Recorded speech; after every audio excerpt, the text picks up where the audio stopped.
We do all kinds of things here at Word in Your Ear, quizzes, podcasts, video casts, author events, and we will not slacken in any way in our efforts to bring this stuff to you as Christmas approaches. And what we strongly suggest is you avail yourself of a present for the person in your life that you love the most, i.e. you, and get yourself a Word Patreon subscription. And if you need further encouragement this year, there will be a Word in Your Attic annual, which will only be available exclusively to Patreon supporters. So have a look at the details at the link below.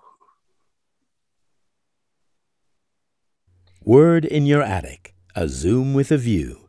We felt that in the light of the approaching season, we should revisit some of our favourite guests from earlier in the year. And we felt there were certain people who might particularly have a thing about Christmas. One was Danny Baker. And how right we were. How right we were. And we appear to be no less right with Joe Kendall. Hello, Excellent. Joe. Joe, lovely to see you. Well, good morning. Hello. I've been up all night making toys for Santa and things like that. So do forgive me if I'm a little wired. But loving the headgear. That's all right. Happy Christmas. Happy Christmas. What's the technical word for that kind of headgear? These people, was it dealy boppers they used to be called? Yeah, it was, wasn't it? Yeah, they're called boppers. So, you boppers. know. Yeah. Oh, hang on. What? Have I got something on my head? There you go. Get off. Yeah. So, yeah, they're boppers. Poundland's finest, and I'm a huge fan of Poundland because it's just so brilliant. In fact, some of the things that are sort of around me did come from Poundland as well, because I love it. I think they're really, really great. So yeah, and I love Christmas too. So thank you so much for asking me back on. And nothing screams Christmas more than things like this, and a jumper with zebras. Oh, I hadn't seen the jumper. That's great. Flamingos and stuff. Flamingo with a Santa hat on. Yeah. That's good work. Seasonal stuff, absolutely. Now, Norton, usually at this time of year, we three would meet up at Fraser Lurie's legendary pre-Christmas bash in Islington, where we would drink fine wines and eat some of the most fabulous party food you could possibly have, thanks to Fraser Lurie. Yeah. Who's now sadly is it emigrating if you go back to where he came from? He's gone back to New Zealand. So I think he's done it to avoid making lolly cake. And making New Zealand lolly cake. Lolly cake, that was his signature. And huge amounts of meat en croûte. Yeah, fantastic. Absolutely. Wow. And then the salads that no one went near because there was all the other baked goods on offer. Yes. Vol au vents. Oh, vol au vents were there. And oh god, it was so good because he had did he have like a kind of jerky maker, a dryer? Yes, he did. Yes, he could dry anything, couldn't he? And dishes in there. And he had instead of the traditional log fire, he had a log fire on a flat screen television. Giant screen flickering away in the corner, which somehow worked, actually. It felt festive. People were standing around it going like this, weren't they? You know. Oh, it would have a psychological effect on me. I'd always be kind of like going, "What, is it warm in here?" Taking the jumper off. And So I mean, we're thinking of Fraser in that awful place that he's living in, that's by the beach with like wildlife right on the doorstep. With a penguin colony, and it must be terrible, really. Yeah. So I feel for him. You know, he's missing out here and missing out with Brexit and things like that. So absolutely. Anyway, I think we ought to. Well, no, I think we ought to join him on Christmas Day for a kind of a word in your word in your attic Christmas Day special on the beach with Fraser out there. Fraser can have a Barbie, and play his rare metal records or whatever. Yeah, exactly. All of his coloured vinyl at once, I think. Yeah, definitely. Yeah. So what are you doing for Christmas? For Christmas, it's undecided at the moment, just because of certain circumstances. My parents are in their 80s, and unfortunately, we haven't seen each other since January. But we're kind of thinking, is it safe and all that kind of stuff. But there's a couple of options, so a couple of places to go, or some other people to see. So it'll be worked out a bit. It's crept up on me. Has it crept up on you? To be honest, no, not really. I've been thinking about it for about. No, there's been very little else to think about since March. But Danny Baker was fantastic because, I mean, his house had already kicked off, hadn't it, Dave? I mean, there was every room where you opened the door and presents fell out, apparently. And, trees were lit up. He'd gone early. Oh, brilliant. Rightly so. Well, the thing is, it's lovely to have something to look forward to, and I think that's why, Christmas is so important, because it is something definitely for many people. I know for some people it doesn't work, but for many people it's something to look forward to. For me, my birthday's in January, so I feel like my birthday celebration started early. Do you know what I mean? Like, wow, you put all these lights up for me. That's yes, there you go. My wife's birthday's on Christmas Day. Oh wow! Get out of that. Yeah. Yeah. So her entire life, she's always had that slight tremor about Christmas, and the people go, "It's for Christmas and birthday." You know, you only get one present. But you know what? If she got the choice, would she change her birthday? Would she move it somewhere like the Queen or Patty? Yeah, she does. She has an unofficial birthday in September, actually. But Colonel Tom Parker, Elvis's manager, I think was born on Boxing Day, and they traced his kind of long-term resentment and general curmudgeonliness to the fact that he felt he was completely ripped off, and nobody ever celebrated his birthday. He was still in the shadow of Christmas. So there you are, deep psychological scars that affected everyone for life. That's right. That's right. Elvis, yeah. Yeah. So what was the first Christmas you can remember, Joe? What's your earliest Christmas memory? I remember us having fake trees, plastic trees, tinsely trees became the norm after this one time that my parents tried a real tree and the needles just immediately dropped. However, I was fascinated by that and would kind of be like crawling in amongst them, kind of going, what's this? And probably trying to eat them. And I think that's when they realised, no, we're going to go down the route of the... Going to go fake all the way. Yeah, exactly. So I do remember that. And there's me and my mum and my dad. I don't have any brothers or sisters, so I was always very, very indulged at Christmas time. And where some children had a stocking, I had a pillowcase. That's a lot of presents. There's a lot of presents, yeah, exactly. We were talking about the stocking the other day, weren't we, Mark, with Danny? I can't remember who. Yeah, we were. And I forgot to mention that my son got married earlier this year. And one of the things my wife did was give his new wife my son's Christmas stocking. Oh, that's lovely. It's kind of handed over. It's now your job to fill this full of oranges and florins and God knows what on a Christmas morning. Oh, I think that's a lovely idea. That really is. We got the same. We still got some of ours when we were kids too. I think they were just handed on to us. It's a brilliant tradition. Yeah. So did Santa deliver downstairs or in your bedroom? Bedroom. Yeah. I always used to hope to stay awake, obviously, to see Santa coming into the room, and sort of like and how much stuff was going to be. God, but of course I never did, and I don't think it dawned on me for decades actually that it was my parents. So yeah, that was. How did you feel when it did? Because I think that's a key moment in life. I remember being told at the age of 6 by somebody who was 7. No, 5. I think they're 5. They were younger than me. That there was no Father Christmas. Man of the world, it was 5. That's right. I know. I was absolutely mortified. Yes, I think you'll find it's your parents. It can't be. And do you remember discovering? Yeah, but actually I was quite cool about it because I just thought presents are presents, and giving things is giving things, and I liked it anyway. It wasn't going to alter the fact that I was still going to get some presents at some point, so it was absolutely fine. And then weirdly enough, later on in life, if you've been, well, maybe not everybody, but if you've been treated nicely and given gifts, and the joy that can bring, you become a bit of a gift giver, and I really enjoy buying gifts and giving gifts, and that's in my personal life, and also at work. I'd be a bit of a sort of present fairy and things like that. So yeah, I could happily go to Lapland. I've been applying for years. I could happily go up there and do and help out up there. Do a shift. Do a shift. Yeah. I'm more than up for that, for sure. I bet you're a good rapper with a W. Yeah, not bad at all. And I've also investigated the rapping tutorials. One of my main hacks is when you can't quite fold something over in the regular way, so you twist it and it becomes a diamond shape, and then suddenly you've got enough paper. It's kind of like, wow, maths, genius. So yeah, pretty good. Boy, this is sophisticated stuff. Yeah. Oh yeah, absolutely. But for me, something that really, really reminds me of Christmas is Snoopy. And it also reminds me of Easter, the Easter Beagle. I believe in the Easter Beagle and the Great Pumpkin as well. But yeah, Snoopy. In fact, I am, as people who might know me will attest, I'm big on Snoopy. I've got one of my many Snoopy things here with a very strong coffee in it as well. Snoopy and the soundtrack to the Christmas special. Is it Vince Guaraldi? Oh, yeah. Now tell me the story of that, because I only recently discovered that. I don't know. Popped up on. Well, it's kind of jazz, isn't it? It's it's jazz.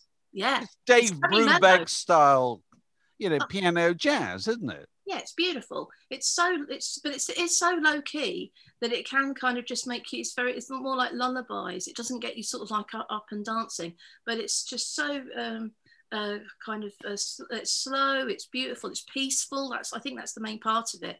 That it's got a lot of peace about it. I have to say, when I worked at Kerrang, there are some people who would try and put this on at Christmas time, and it would actually make the Kerrang team a little bit on edge because it didn't have that kind of, sort of squalling guitars and screaming, screaming vocals. Although it was, we liked it, but it was just a little bit low key, and you could feel your energy dipping a little bit with it. But it's a really beautiful soundtrack. It is. No, very nice. It's very nice. What's the greatest Christmas single of all time? Come on, you can't. Although I love a bit of glam rock, so my era of growing up in the 70s is dominated by glam singles and by Slade and Wizard, and Mud as well. I love all of that stuff. But you know what? And it was on Gogglebox last night. I don't have Apple TV, but there's been a special which is Magical Christmas with Mariah Carey. And I really like All I Want for Christmas Is You. I think it's such a belter. It really is. Yeah, it's a number one, isn't it? Yeah. If that matters anymore, I think it's finally gone to number one. It does. And back in the day, when the Now compilations had started coming out, I had Now Christmas. And in fact, I just bought a Wham T-shirt that was in Sainsbury's. They're doing a Last Christmas T-shirt, so I've got a bit of that action going on. There are lots of really really great Christmas songs. I've got a fantastic Ella Fitzgerald album. St Etienne did a great compilation, and also Phil Spector, the Christmas record. I have got Can't go wrong with that. Can't go wrong with that. No, I've got a picture disc somewhere. Bobby Socks at work actually. Yeah. Right. Yeah. So all of that. So what's your favourite? Well, I always say I always say I'll pick my second favourite because I kind of take it for granted it's no point discussing what's the best and so forth. My personal second favourite is David Sigerson's "It's a Big Country." Do you know that? No. It's a fantastic record. It's a fantastic record. He put it out on a Word CD once one Christmas. It's brilliant. It's just about. Go on. No, I was going to say it's about. They live on the East Coast. David Sigerson was a writer and briefly had a recording for Z Records, and it's about his relatives all over the vast expanse of America that he's never met. Cousins right out on the West Coast, and how they bake cakes and send them out, and bread and stuff, and ring up and have these rather sort of faltering phone calls once a year with distant nieces. And it's just really rather touching, isn't it? It's really evocative. That is beautiful. Lovely. And I did hear a kind of, because there's a trend to sort of these lo-fi bedroom versions of songs, and I heard quite a touching lo-fi bedroom pop version of Driving Home for Christmas recently. But I do have to say, Greg Lake, I Believe in Father Christmas, is an good. It's good as well. Good. And also Pogues and Kirsty, surely. I love that one. I do love that too. But I think it's the music of Troika. We were talking before about growing up with classical music. It's Prokofiev going through that. That's such an amazing theme. And the thing is, I also really I like carols. I love carols. And at school I was in all the choirs and in all the presentations and doing readings and things like that. All the choirs at once at one point. And I love a church hymn as well. And what I particularly liked about going to church, because my mum likes to go to church on Christmas, is midnight mass, and everyone's had a little bit of a tipple. And everyone's a bit giggly. And the thing that would set us off, and one place we lived in particularly, was the church organist was a bit wonky, he's a bit Les Dawson. So just as it's getting to which is always a joy, and I would be absolutely weeping with laughter, and my mum's irate, kind of going, shut up, but then losing it as well. So, who can deny the power of a wonky church organist, really, just kind of slightly missing the note. What's the best carol? What's the best Christmas carol? Oh, wow. Do you 'Cause know? I know the answer. Go on. Oh no, go. What? No, what's your Well, favourite? my answer is In the Bleak Midwinter. That is lovely, Christina It's Rossetti. It's just fantastic. Why that one, Dave? I don't know. It's just always. I mean, I know all of them because I like you, brought up the chapel and so forth, and Christmas carols were a huge thing. We used to go out carol singing, We did too. But In the Bleak Midwinter has a great line in it, which is snow was falling, snow on snow, snow on snow. Now, that's a really good line. And that's then a lot of snow. And then the next slide is In the Bleak Midwinter. Long ago. That's right. It's like we're going to slow down at this point. We've only got a limited number of words. We're going to eat them out. It's fantastic. That is a really beautiful hymn. We used to sing some 14th century hymns, not with my mum, not in church, but in the certain schools that I was at. One is Dormi Jesu, which was really sweet. But I have to say, I've got this CD of carols from Kings, and there's a tune on it. Tune. I Saw the Lord, which is incredible, and just the atmosphere that's in this cathedral, and the quality of the singing and the arrangement. It's amazing. Really makes you. So I'm not particularly religious, but I love that sense of. Oh, absolutely. Now So this is it's broadcast Christmas Eve usually, isn't it? Or the nearest Sunday to Christmas on Radio 4 or 3, and so it's Christmas, 7 lessons and carols from King's College, Cambridge. And you know how they choose the boys soprano? It all starts with a boy soprano singing Once in Royal David City, unaccompanied. And do you know how they choose the soprano? They train them all, they get them all ready, and then just as they're about to start, the choir master just taps one on the shoulder and he has to start. No. God. So you mean they're not? I never knew that. Do you mean so they haven't had weeks of worrying about it? They've all prepared, thinking it's going to be one of us. So 10 of them or whatever are prepared. It's going to be one of us. And so the choir master on the day, probably like a football manager, looking in the faces of his players and trying to think who fancies it today. Who should be off the bench? Who's up for it? Yes. Who's taking the penalty? Yes. He looks at young Thomas and says, "Okay, he appears to be it's up for it." Kind of thing. It's you.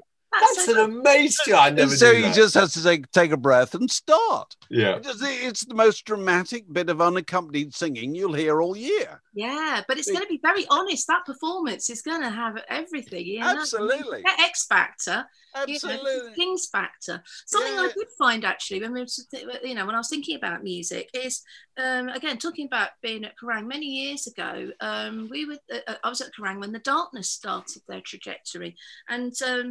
In fact, I was the person who brought a demo into the office after a tip-off from Chris, who ran The Fly, the venue that's in Camden. Yeah. I don't know what it's called now, to be honest. It's had many incarnations.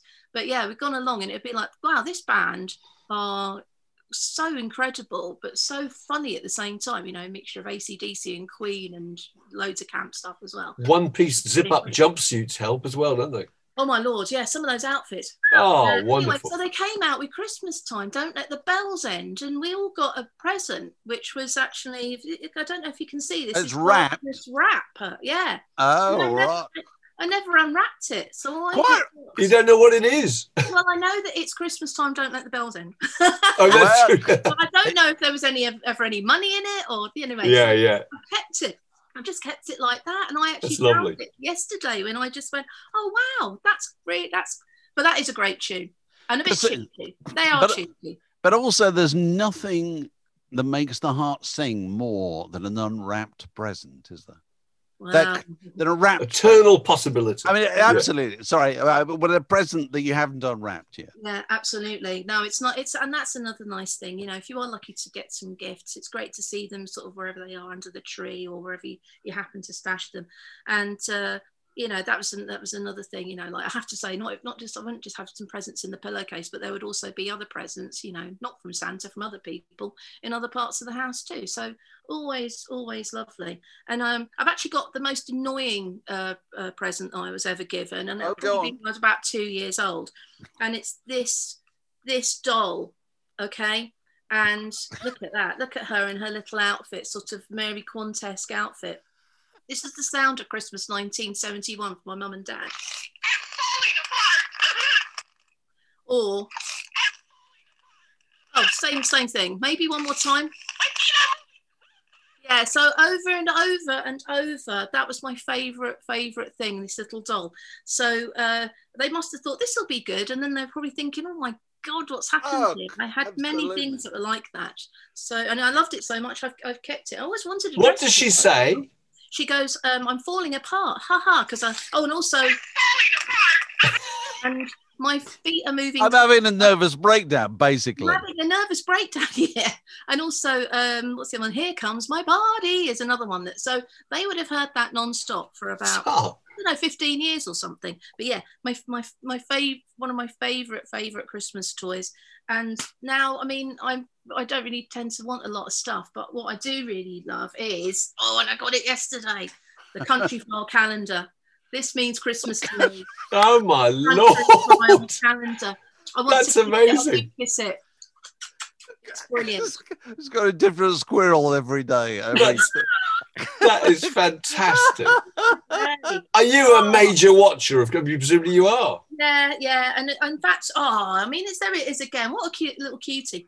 But the thing is, But the thing is that Country File used to be the thing I'd get up for on a Sunday, and I'm sad that it's not there anymore. They've moved it to a more reasonable getting up time of like 7 p.m. on a Sunday. But yeah, it's absolutely fabulous. This is all the photos are taken by the general public, and they're voted, by a panel, including people like Joe Brand and I think Bill Bailey and stuff. But it's just. Is this the one that's got the little duckling on it that's balanced on one leg? Is that the one? Yeah. Well, I mean. Just go, what? What's so fun? It's a whole world.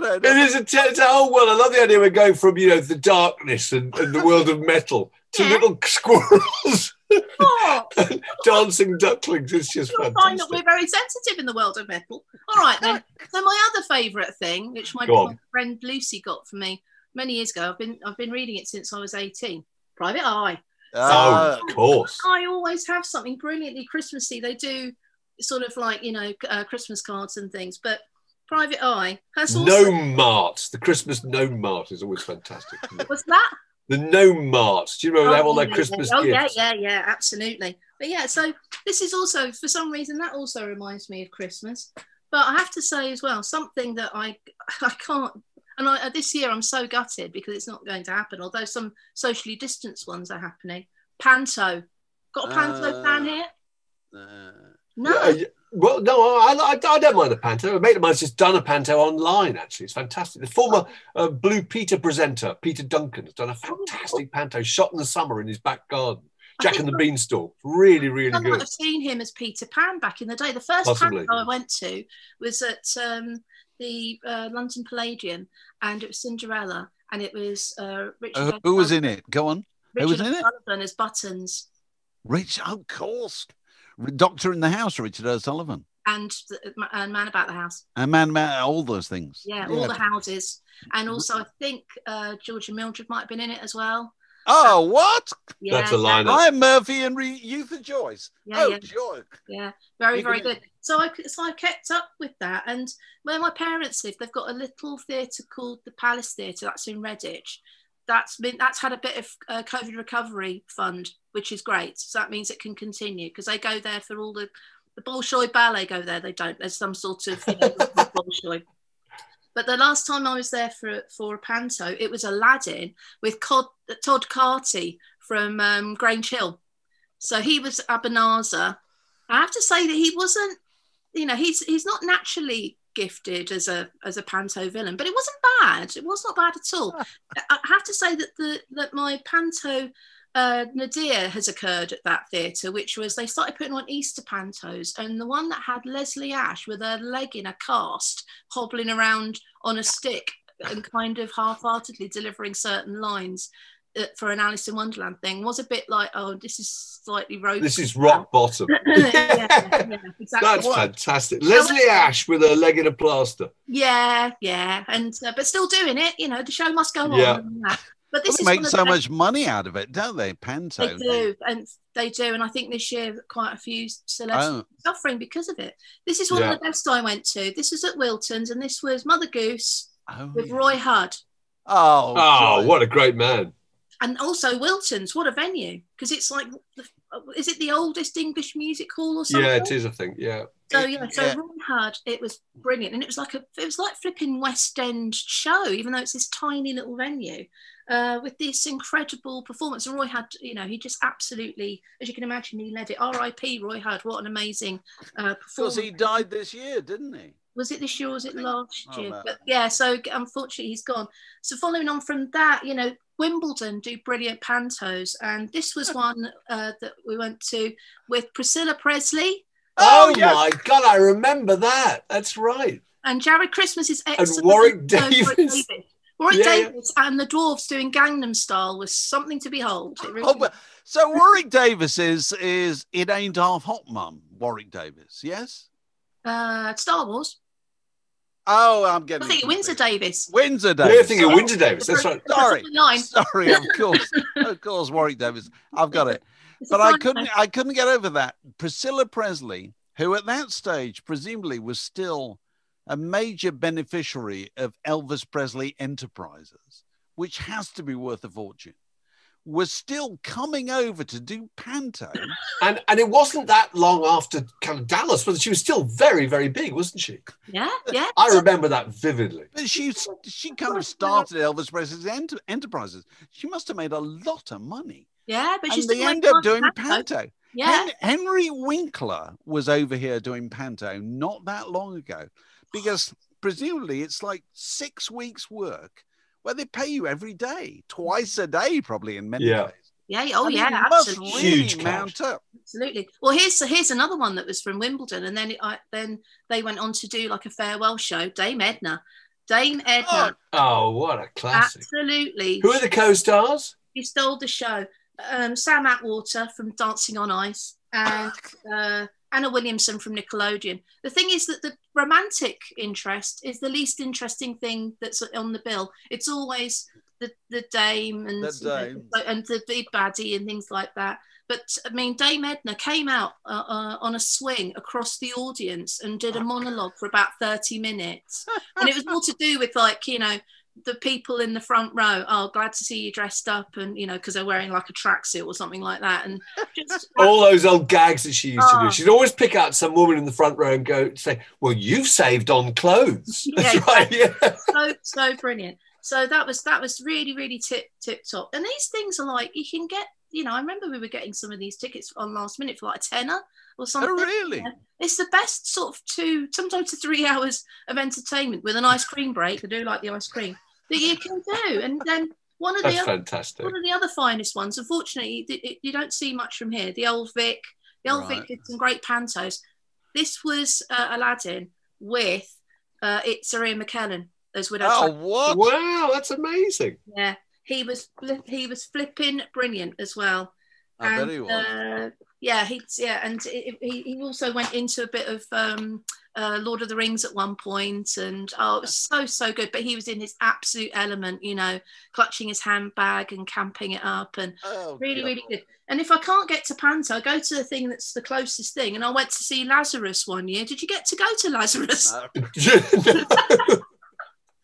That was campus. Go on, fill us in.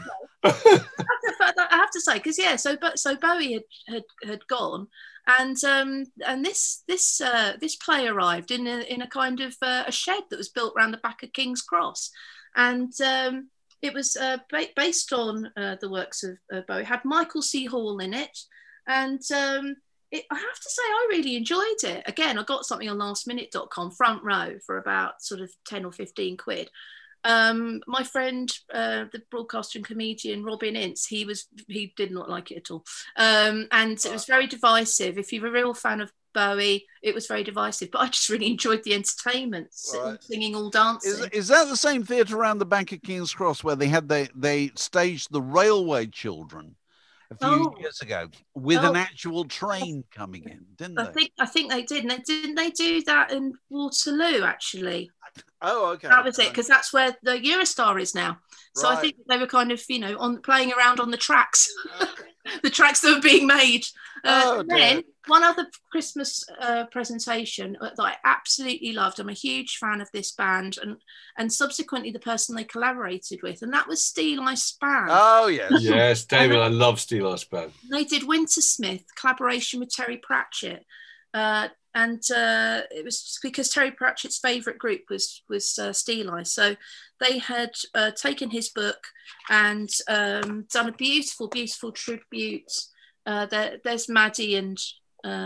So who's in Steeleye's band nowadays then? Maddie Pryor's still there? Is Peter Knight still there, the violin player? No, he's moved on. So it's... what's his name? Is it Tim Hart? Tim Hart was the other half of Maddie Pryor. Right. So, yeah. So we've got, I've forgotten his name. He's on drums and he played with Gillan as well. He's got he looks like a little gnome himself. It's Nigel? Liam Gedney. Oh, right, okay. Yeah, okay. And in this instance, Peter Knight was in this presentation, and Peter Zorn, Rick Kemp, of course. Rick Kemp on the bass. Yeah. And Julie Littman. There used to be a guitarist called Robert Johnson, didn't there? Back in the days of the hits. In the hits, yeah, absolutely. I did get to talk to Maddie last year. I went to one of the pubs that they frequented because I used to live in St Albans when I was a child, and that's where they started this St Albans circuit. And we went to a very famous old pub there, and the Fighting Cocks, and that was the hub of the folk scene there. And we had a really great chat actually about Donovan, all the folksters. Oh, of course. Yeah, really. Donovan was based in St Albans, wasn't he? Yeah. It's isn't it strange? But it's just where the clubs were. But Wintersmith was such a beautiful book and a beautiful album, and they had Morris on stage as well, and they had Dart Morris, so they had this kind of tension. We had a designer on Smash Hits that David and I worked with called Steve Bush, who always used to refer to the big Steeleye Span hit as All Around My Flat. Do you remember that? I've never been able to hear it any other way since. Also, after Alan Partridge played Gaudete, didn't he? When he's out on his date with Jill. You remember that singing in the car in a really manic way? Where did they go to the Owl Sanctuary? That's right, on the way to the Owl Sanctuary, you singing Gaudete. It's just absolutely brilliant. Tell you what, if you're not familiar with Steeleye Span and then that comes at you, it can be quite a thing. Actually, I love Gaudete. Yeah. Gaudete's fan-tastic. It is pretty gothic. That is old England channeling through you. It really, you can. My favourite Steeleye Span is A Parcel of Rogues. Yeah. I love that record. Great stuff, absolutely great stuff. So I also, do you remember, David? I said I had a board game that I wanted to show. Oh yeah! Come on! Come on! Well, like a board game. Well, we'll get to that one in a sec, because I also remembered that I had this, and I mean I do like a franchise when it goes off off piste. So I've got Doctor Who Operation, where you operate on a Dalek. And the thing is that, as in if it's broken and you mend it or something? Well, you take the parts out of it, So, I'll try and pick it up so you can have a little look. Unfortunately, this Dalek is an ex-Dalek. It's dead. But yeah, so you get all the little bits out of it, and its little thing lights up, and I think it does go exterminate. But I did lend it to somebody, and some of its body parts have disappeared. It's still got, certain things. It's got its mutant membrane, and but I've lost the gyroscopic stabiliser. What am I going to do? So, I'm going to have to make some things. So there's that. Of course, yeah. So Simpsons Chess. That's a really good one as well, if you like the Simpsons. But yeah, David, this is what I had in mind. I've just bought it to try and to sort of like take around if we do go somewhere for Christmas. It's this Bowie Monopoly. Oh, that's amazing. Bowie Monopoly. So what are the names of the streets then? This is incredible. Well, this is the confusing thing. That's good. That's good. We opened it up just to kind of get familiar with it, and it was kind of like, what's going on? So the thing is, it's got the Monopoly. I haven't opened the money yet, but it's got the Monopoly money. It's got Bowie stuff on it. Great. And then you go to the board, and it's a bit weird. I have to say, I'm a little bit conflicted with this because I think it could have been designed a bit more nicely. I mean, I have to say that for the cover, yeah, you see Bowie on it, but I don't think it's very beautiful. Although they've licensed these official pictures and things. Yeah, so what they've got instead of streets, they've got sound and vision cards rather than community chest and. Yeah, it sounds good. So they've got that. That's what the board looks like. The board is a bit of a mess. Oh, so there's no streets. You don't buy hotels, any of that stuff. Collect albums. Collect albums. Albums, basically, and the albums are put into sets. So you've got, in the 90s, it's or the 2000s. Yeah, the latest ones are the blue set, and then the decade before are green. Then you've got yellow ones are things like Never Let Me Down. Then you've got in the red set, it's Tonight, Let's Dance, Scary Monsters. You've got the Berlin trilogy, which is orange. But what they've done is they've kind of amalgamated Bowie stuff with the look of Monopoly. And I think they might have missed a trick, really. There's things that they probably just, if we were working with some of the designers we work with, I think they would be putting a bit more kind of finesse to it, shall we say. I think you could have done it with actual kind of geographical locations related to David Bowie. You could do David Bowie songs. Berlin and Beckenham and I don't know. Oh, God, can you imagine that? Yeah, that'd be brilliant, actually. Hedden Street. Where you've got to buy a phone box. You have a little phone box going round. Perfect. Yeah. So talking of which, what are the icons that they've got in here? Well, also, what you do is you build stadiums. They've got, I'm not going to open it, but they've got these kind of things that look like sort of squash polos, and you build stadiums, and you earn money from the stadiums and things. And then your icons are, we've got Thunderbolt, of course. We've got that. We've got a Major Tom helmet, sort of diving helmet kind of thing, and Black Star, and Ashes to Ashes. I tried to wear this, it's a bit small. And then there's a black tie, white noise, which is destined to become, I don't know, Licorice Whirl or something. Right. And then this is Diamond Dogs, and it's a skull. I think they probably could have done a dog or something, but yeah, they should have done, because it's Monopoly. So it's a mixed bag. It's a bit, they've hurried it, they've rushed it. And free parking seems a bit weak, doesn't it? There must be something Bowie-esque you could do with free parking. Yeah, absolutely. Anyway. I think they could ham it up and use some song titles and things like that. But we're going to get to grips with it, and I'll get back to you on how that is. I mean, they've got lots of different. They've got a Rolling Stones one. Oh, really? Yeah, they've got a Rolling Stones one. They've got all sorts of things that they do. Rick and Morty, Warhammer, Halo. Do you know where, trivia question, do you know where the first Monopoly was? Atlantic City. That's correct. I've read a brilliant book called Do Not Pass Go.